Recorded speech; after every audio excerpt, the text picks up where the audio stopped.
first settled in the early 1850s. Charles Haskins is believed to be the first settler in the area of what is now known Lisbon. He settled near Spring Creek, east of Lisbon, and called the area Yankee Grove.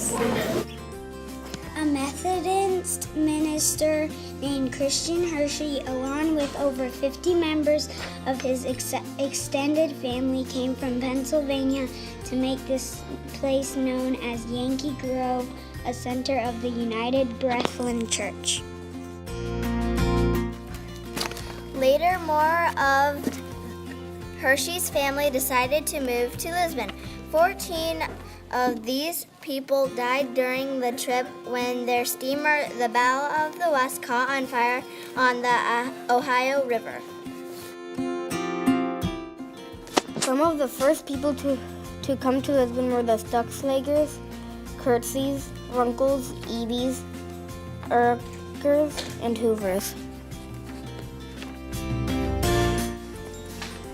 The Chicago and Northwest Railroad had a coal and water station at Lisbon. After 1859, the railroad helped Lisbon grow as a town.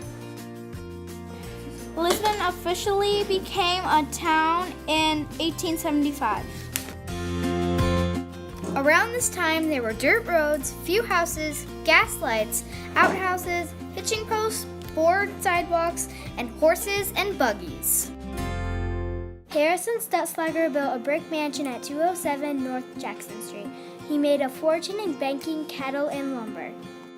Harrison Stutzlager and Gottlob Archer founded the Lisbon Bank. A.K. Runkle operated a variety of businesses in Lisbon, including a shoe store. Livery stables, blacksmith shops, and mills were important businesses during the early years of Lisbon. There was a poultry yard and a processing plant on the south edge of Lisbon near where City Park is today. The owner, Mr. Furness, invented a foot-operated chicken coop. You can find one of these today at Lisbon History Center. The Clifton House Hotel was built on the southeast corner of 5th Avenue and Jackson Street to accommodate travelers. The building on the corner of South Street West and Penn Street was built in 1855 as the first school in Lisbon. It was also used as a church and a Sunday school. Later, this building became the Sutliff Generator Shop. In 1862, a one-story school building was built on a present school site. 2 years later, a two-story addition was made.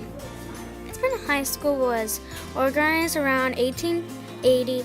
There were 4 members in the first class that graduated. In 1874, Lisbon Sun newspaper was established. On May 29, 1894, there was a fire that burned down most of the buildings downtown on the south side of Main Street.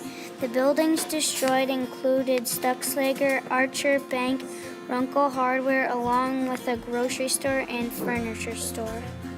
The Lisbon Creamery was built in 1925 and was located on the current site of City Hall and the fire department. By 1931, it was producing 145,651 pounds of butter that was sold locally and also transported as far as New York and closed in 1966. In the early 1900s, there were 8 churches in town.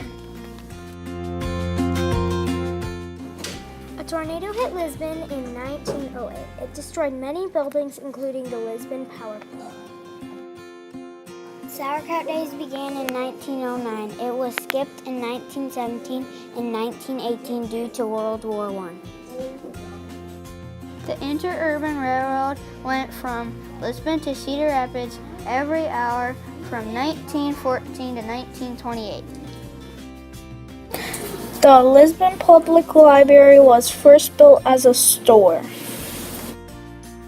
The Lisbon graduating class of 1937 started the Lisbon Public Library by going around and collecting books. The Lincoln Highway ran through Lisbon and went across the entire U.S.